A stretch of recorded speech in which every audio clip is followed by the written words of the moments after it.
If you don't believe in what you're selling, forget about it. People really don't care how much you know until they see how much you care about their business. That was the strangest secret in the world, and through history is you become what you think about. Some people are like, uh-oh. There's insurance people here, right? Success is the best revenge in the whole world, and it should drive you. So this way, people who try to pull you down are the ones who are actually trying to push you forward. If you're hiring salespeople, what's the best thing to do is get one of your customers and say, look, you mind if I do something? I wanted my new sales rep to come out and talk to you and explain why you do business with us and who you look at when they come in. And oh my God, that's the best training in the world, and it's free. And don't think it's something that you're going to not, oh, I don't want to bother my customer. You put them on a pedestal. They think that's like, oh my God, they're going to, they think highly of me that I can educate some of their new people. They love to brag and talk about why they do business. I'm here 20 years. I see every sales rep come through. Let me tell you what makes a difference when you go out and call on companies. Your company does this, this, and this. What a way to train somebody. But just, I'm a big believer that if you want to keep your attitude strong, go see the customers who love you so you can transfer that to other people. You also, referrals. I hear a lot of people here, that's how you run your business. I don't cold call anymore, I get referrals. Well, every customer that says, I love what you did, thank you very much, or any thank you they say for the service you give, should be a responsive, you're welcome. By the way, do you know 3 people you work with or vendors that could benefit from our service like you did? That should be asked all the time. Yeah, you should call Steve. He's across the street. He could definitely use what I'm calling Steve because Susan or Bob said it was the best thing to do. It's a warm call. But we don't ask enough of that. Because if they love what you did, they wouldn't mind referring you to other people. It's when they don't do that that you have to worry. You got to get testimonials. When I was selling office products, I used to interview my customers of why they went with us, who they looked at, and the benefits they received since doing business with us. And this was after I left working with Bruce and I went to Monroe, and I got so many rejections because we never heard of Monroe. Who was, they Shocks? What did they make? And they had a big calculator business at the time. Anyway, I used to interview my customers, and I'd have a customer say, we had Xerox, but when Xerox called on us, they never followed through. I mean, the last thing you want to ever do is talk bad about your competition. When you say, oh, wow, you got that company, they cause cancer and rats. Did you know that? What does that make you look like when you talk bad about your competition? Right. You're also insulting that prospect or that customer. You're telling them they made a horrible decision. But when you can say, look, I can appreciate that. We never heard of you, or your price too high, whatever it is. But I want you to hear from some companies who said the same thing, but here's what they say now. And I would play the recording, and the voice inflection would come across. They hear the customer, but when you start hearing that customer on calls talk about that, you get so enthusiastic and fired up that it's almost like that's the best sales training in the world. Hearing your own customers talk about the value you provide. Then my sales rep, Bill, remember him, the guy they were going to fire? He used to go out and take pictures of the customer around the copier like this.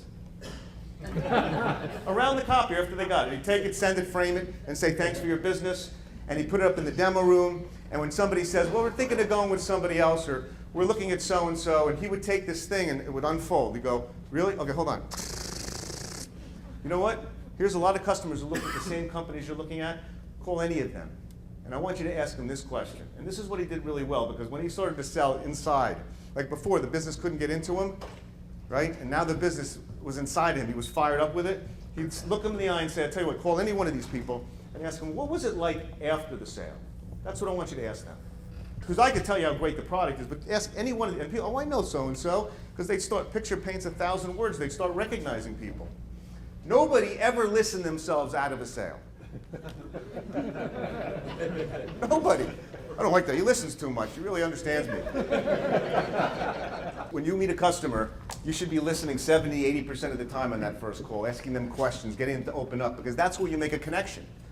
And I think that's a critical thing we miss sometimes, because we get so excited about what we're selling, or we come up with this new technology that we want to unload that on people. And people don't care. They really don't care how much you know until they see how much you care about their business.